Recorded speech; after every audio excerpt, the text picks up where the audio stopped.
Olá, meu nome é Francisca Clara de Aquino Trajano dos Santos e sou aluna de Engenharia Metalúrgica na USP.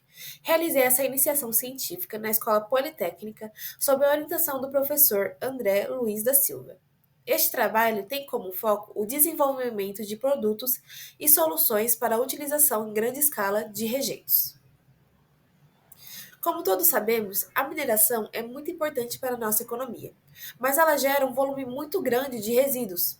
Com isso, se mostra inevitável a necessidade de soluções sustentáveis para a utilização desses rejeitos, principalmente em aplicações de larga escala. E uma alternativa que nós encontramos é a construção com terra, que possui um conjunto de técnicas de construção, como a fabricação de tijolos e a taipa de pilão, utilizando como matéria-prima o solo e muitas vezes aditivo nas misturas. Agora, falando um pouco sobre o objetivo do projeto. Inicialmente, é preciso fazer as misturas com diferentes teores de água e argila sem cimento. E posteriormente fizemos também com cimento, para termos uma variedade de composições e encontrar a melhor que se aplica na construção com terra. Em seguida, medimos a umidade e calculamos a massa específica de cada mistura para obtermos a melhor relação de densidade e umidade para a construção. Realizamos ensaios mecânicos para visualizar também a resistência de cada mistura, tendo em mente que existe uma resistência mínima de 1,3 megapascal para ser possível fazer uma construção com material. E com isso, a gente consegue achar um ponto ótimo de mistura para prosseguirmos com os ensaios mais específicos, como verificar a porosidade do material utilizando a intrusão de mercúrio. Agora sobre os nossos materiais e métodos.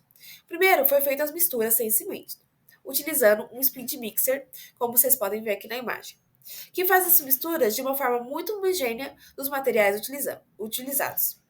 Fizemos amostras com 1, 3, 5 e 10% volumétrico de argila. E cada porcentagem de argila tem, no mínimo, 5 amostras com diferentes porcentagens de água e de resíduo. Fizemos também amostras com cimento, utilizando uma argamassadeira, com o objetivo de serem feitas misturas com uma homogeneidade parecida com o que temos na realidade das construções. Foram feitas misturas com percentual volumétrico de 0, 3, 5 e 10% de cimento. Em todas as amostras, uma proporção de rejeito e argila de 9:1 em porcentagem volumétrica. Continuando com os materiais e métodos, foram medidas as massas úmidas de cada amostra e posteriormente colocamos essas massas em uma estufa para a evaporação da água, para em seguida medirmos a massa seca e verificar a umidade real de cada mistura. Em seguida, compactamos as amostras para termos corpos de prova de 50 milímetros com uma margem de 1 milímetro de erro utilizamos esse compactador. Com os valores da massa úmida e os resultados de volume de compa- e os resultados de volume da compactação de cada amostra, foi possível calcular a massa específica. E por fim, realizamos a resistência à compressão de cada amostra, utilizando a ISO. Utilizamos normas diferentes para amostras com cimento e sem, dando ênfase que, nas amostras com cimento, por norma, o cimento precisa de um tempo de 28 dias de cura necessários antes de fazer um ensaio de compressão. Agora sobre os resultados. Para as amostras sem cimentos, obtivemos esses gráficos, onde nosso objetivo é encontrar um ponto ótimo que tenha a maior densidade com a melhor umidade possível. Juntamente com isso, obtivemos os gráficos de resistência à compressão. Note que nesse quarto gráfico está indicado com uma linha tracejada o mínimo que é exigido para a construção com terra de 1,3 megapascal.